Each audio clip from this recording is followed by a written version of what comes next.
Tem algumas contratações que são tão bizarras no mundo do futebol que parecem até coisa de videogame, e hoje a gente vai falar de 8 contratações bizarras que deram muito errado.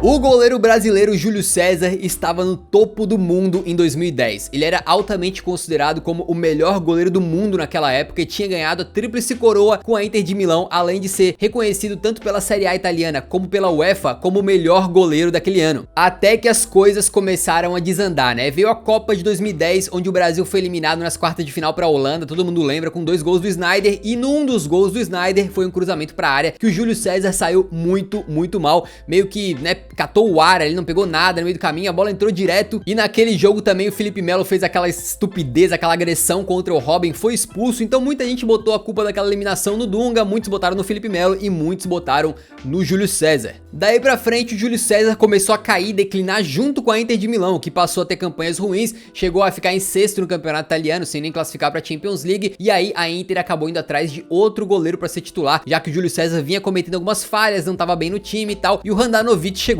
Handanovic que é titular da Inter até hoje. E com isso veio a transferência bizarra, porque 2 anos antes, cara, ele era o melhor goleiro do mundo. Em 2012 ele saiu da Inter para o Queen's Park Rangers da Inglaterra, exatamente o QPR, que na época tava com um projeto bizarro, mano. Eles queriam contratar vários caras famosos e tal, mesmo que tivessem mais velhos. Então eles botaram lá no time o Cissé, ex-Liverpool, o Bosingwa, ex-Chelsea, o Park Ji-sung, ex-Manchester United, um monte de veteranos que tinham nome, mas não necessariamente iam conseguir dar resultado dentro de campo. E até que ele não foi tão mal no QPR lá, só que o time era ruim e acabou sendo rebaixado, né? E na segunda divisão, as finanças do clube ficam muito sobrecarregadas se tiverem estrelas que ganham altos salários, então eles tinham que se livrar de alguma forma do Júlio César, e ele acabou ficando encostado no elenco uma época, depois foi por empréstimo pro Toronto da MLS dos Estados Unidos, antes de ir pro Benfica, onde acabou conseguindo se recuperar um pouco, né, e finalmente encerrando a carreira no Flamengo. Mas a transferência dele pro Queen's Park Rangers 2 anos depois de ser o melhor goleiro do mundo foi um bagulho bizarro.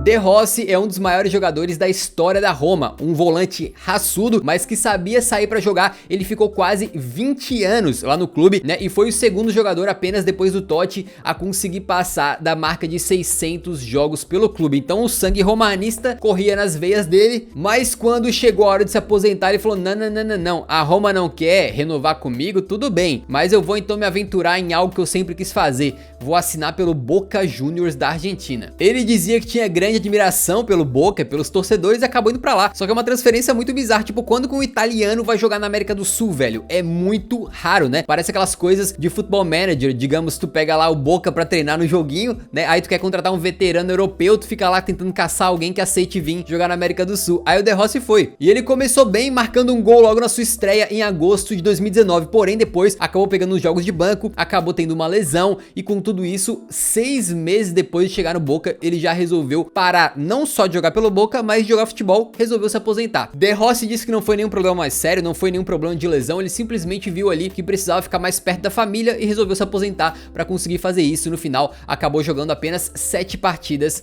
pelo Boca. E uma transferência que poderia ser feita de forma gratuita é a sua para dentro da comunidade do Eurofut. Basta clicar no botão vermelho embaixo do vídeo, ajuda muito o canal quando você se inscreve e você também acompanha os próximos vídeos, tranquilo? Adebayor era uma das maiores promessas do planeta em 2004 e teve uma carreira bem interessante, passando pelo Arsenal, Manchester City, Tottenham e até o Real Madrid, antes de rodar por alguns clubes e no final das contas se transferir de graça pro Olímpia do Paraguai. É bastante raro ver um jogador africano ir jogar na América do Sul, principalmente um que teve uma grande trajetória na Europa, né? Mas ele foi, e quando chegou no Paraguai em fevereiro de 2020 foi muito bem recebido lá, com várias pessoas no aeroporto, empolgadonas lá com a contratação do Adebayor. O Olímpia também tinha no elenco o paraguaio Roque Santa Cruz, né, um lendário atacante aí que passou por alguns times da Europa, mas que jogou com o Adebayor no Manchester City, e o Adebayor declarou que a influência do Santa Cruz foi o que o levou lá pro Olímpia. Só que olha a história, né, o Adebayor fez 2 jogos pelo Campeonato Paraguaio, pelo Olímpia, depois 2 jogos na Libertadores, sem marcar nenhum gol, e o último lance dele pelo time foi uma voadora criminosa que ele deu pela Libertadores na cara de uma pessoa. Literalmente o bicho ergueu a chuteira com as travas quase na altura do rosto do cidadão lá. Obviamente ele foi expulso na hora e esse foi o seu último ato, talvez o que chamou mais atenção, né, pelo lado negativo, mas o que chamou mais atenção com a camisa do Olímpia. O que aconteceu? Em março de 2020, a pandemia explodiu no mundo inteiro e o Adebayor foi pro Togo, né, de onde ele é, passar um tempo com a sua família, fazer uma quarentena lá, se proteger e pai e tal. Só que depois ele não conseguiu e não quis mais voltar, né? O futebol parou, os riscos de pegar Covid fazendo a viagem de volta pro Paraguai eram muito grandes e ele declarou em 1º de julho de 2020 que ele simplesmente não voltaria, né? Tipo, ele vazou e não vou voltar mais, cara. Manda minhas coisas aí, manda pelo correio as roupas que eu deixei lá no Paraguai, mano. Garanto que tem gente que gostaria de fazer isso no seu trabalho também, né? Um dia eu simplesmente não apareço mais, velho. Hoje em dia não se sabe mais se o Adebayor se aposentou ou não, se ele vai jogar ainda, né? Mas o fato é que ele tá sem clube. Lord Bendtner era um atacante grandalhão que passou vários anos no Arsenal, mas cada vez que ele jogava lá, cada ano que passava, ele ia virando mais um motivo de piada pelos torcedores, né? Ele era um cara pesadão, que fazia poucos gols e pra piorar ainda tinha sérios problemas ali extra-campo. Até por isso, depois de várias temporadas de decepção, o Bendtner foi emprestado pelo Arsenal ao Sunderland, né? E lá no Sunderland, ele meteu 8 gols em 30 jogos na temporada que ficou emprestado, que pra números de centroavante titular, camisa 9 matador, é no máximo, ok, aceitável, talvez. E por isso chamou a atenção de todos quando em 2012, 2013, naquela temporada, um clube gigante, né, um dos maiores do planeta, resolveu contratar o Bendtner por empréstimo com opção de compra. E foi a Juventus, cara. Aquela Juventus que já vinha formando ali um meio-campo que passou a ser histórico, que tinha Marquinhos, Pogba, Vidal e Pirlo. Foi difícil acreditar, né? Tipo, mano, o que a Juve tá contratando o Bendtner, velho? Será que eles piraram por acaso, né? Mas enfim, no final das contas, o Bendtner fez 11 jogos pela Juventus, marcando um total de... Deixa eu calcular aqui... 0 gols.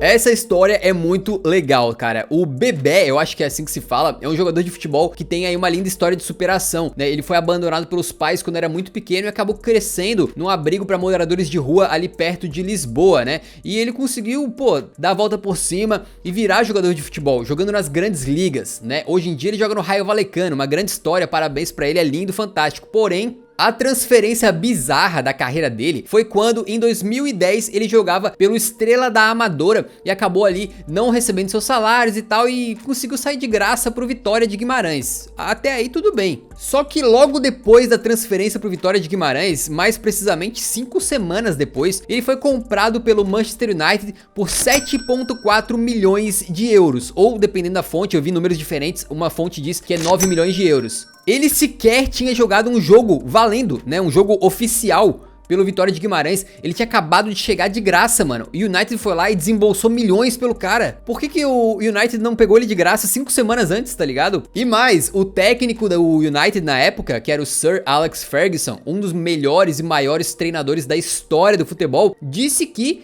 Não, admitiu, publicamente tem aí, né, entrevistas e tal, que ele contratou o jogador sem nem saber quem era, velho. O Ferguson disse que ele geralmente analisava muito cada jogador pra contratar, assistia muitos lances, vídeos e tal do cara, mas dessa vez eles precisavam agir rápido no mercado e tal, e ele confiou nos olheiros dele lá na equipe técnica de análise de jogadores pra trazer esse cara sem nem saber quem ele era. E aí no final das contas, o Bebé acabou fazendo apenas 7 jogos pelo Manchester United, marcando 2 gols antes de começar aí a rodar por vários clubes da Europa. Em janeiro de 2019, o Barcelona vendeu um cara da base, o Munir, pro Sevilha. E aí eles ficaram com um buraco no elenco, eles precisavam de um reserva pro Suárez. Foi aí que eles tiveram uma brilhante ideia, cara. Por que não contratar o Kevin Prince Boateng? O Boateng é um atacante que tem qualidade, teve alguns grandes momentos na carreira, inclusive jogando pelo Milan muito bem, fazendo gol contra o próprio Barcelona, um gol lindo na Champions League, né? Ele teve destaque na carreira, porém acabou virando aquele jogador que nunca para em lugar nenhum, nunca consegue se consolidar, ele fica rodando por vários times e tal. Ninguém esperava que o Barça fosse atrás do Kevin Prince Boateng, velho, ainda mais que tipo assim, tá, se você vai contratar um reserva, às vezes você não quer gastar muita grana no cara, isso é um fato. Porém, você espera que o reserva quando entre, ele dê tipo minimamente conta do recado. complicado, tá ligado? E não foi o caso do Boateng no Barça. Ninguém confiava no Boateng, né? Ninguém botava nem ele pra jogar, nem ele parecia acreditar que ele tinha conseguido se transferir pro Barcelona, essa é a real. E em 6 meses ele acabou fazendo um total de 4 jogos pelo Barça, marcando 0 gols. Tipo, mano, era óbvio que ia dar errado, velho. História muito semelhante aconteceu com o zagueiro Steven Colker. Teve uma época lá em 2016 que o Liverpool precisava urgentemente ali de um zagueiro para cobrir buraco no elenco. E foi aí que eles foram atrás do Colker, que já tinha rodado por vários clubes ingleses, tinha experiência ali na liga e tal. Ele pertencia ao Queen's Park Rangers, mas estava jogando emprestado no Southampton. Então, em questão de 24 horas, o contrato dele de empréstimo com o Southampton foi rescindido, acabou, e ele foi parar no Liverpool também por empréstimo, né? Então, do nada, o cara foi parar nos Reds assim. Curiosamente, o último jogo dele pelo Southampton foi justamente contra o Liverpool, tomando de 6-1. Mas beleza, no dia seguinte que ele chegou no Liverpool, o Liverpool tava jogando contra o Arsenal e eles precisavam buscar um empate no finalzinho do jogo. Quando o Kloppão chamou o Colker, né? Mano, a gente tá precisando de empate, vou chamar um zagueiro, todo mundo, mano, o Klopp tá viajando, né? Aí ele chama o Colker, chega assim e fala: ô campeão, você vai pro ataque, beleza? Ele disse vai pra frente, joga de atacante, cara. E aí ele foi, entrou e o pior que o Liverpool conseguiu ainda empatar aquele jogo, né? E curiosamente, nos 2 jogos seguintes, ele também jogou de atacante, né? Então ele jogou os 3 primeiros jogos no Liverpool como atacante. E ele é zagueiro, tipo, sempre foi zagueiro, ele nunca foi atacante. Ele sempre foi zagueiro a vida inteira. Mas o Klopp despirocou, precisava de alguém no elenco, de certo que não tinha outro atacante no banco, botou o cara lá pra jogar, velho. O próprio Colker, depois em entrevista, disse que quando o Jürgen Klopp pediu pela primeira vez pra ele entrar jogando de atacante, ele achou que o técnico tava zoando, tá ligado? E o mais curioso é que ele jogou 3 jogos como atacante e apenas um outro jogo pelo Liverpool, né? E nesse um outro jogo, aí sim, ele jogou como zagueiro numa partida de Copa da Inglaterra. Então, 4 jogos pelo Liverpool, 3 de atacante, 1 de zagueiro, sendo que ele era zagueiro. Boa contratação, hein?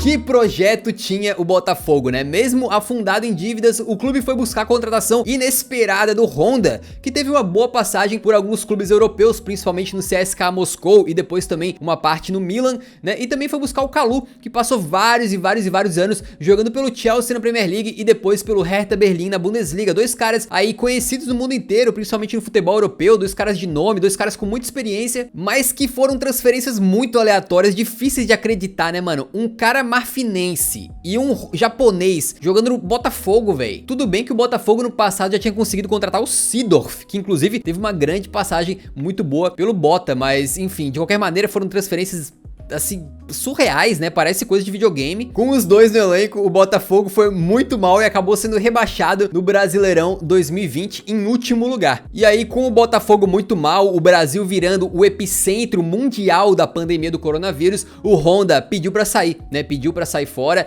e assinou com o clube do Azerbaijão. Ele fez no total apenas 27 jogos e 3 gols pelo Botafogo, mas o legal é que depois que ele já tinha saído, ele comprou 50 pacotes VIP de sócio-torcedor do Botafogo e doou pro clube, né, como uma forma de ajudar financeiramente. Já o Kalou, no momento que eu tô gravando esse vídeo, continua no Botafogo, mas sem jogar, e aí buscando um acordo amigável pra sair do Bota, conversando com a diretoria ali pra rescindir o contrato. Essas foram 8 transferências, na verdade 9, se contar Honda e Kalou separados, né? Que foram bizarras e deram muito errado. Que outras que eu esqueci, deixa nos comentários e também deixa um like na saída que ajuda a divulgar o vídeo e o canal pra mais gente, beleza? Tamo junto, obrigado por apoiar meu trabalho aqui. O Eurofut, pô, às vezes não parece, mas os vídeos são muito pesquisados, beleza? Tudo aqui é fundamentado e as edições também estão maravilhosas, então dá aquela força, tamo junto, nos vemos no próximo, então um grande abraço, falou!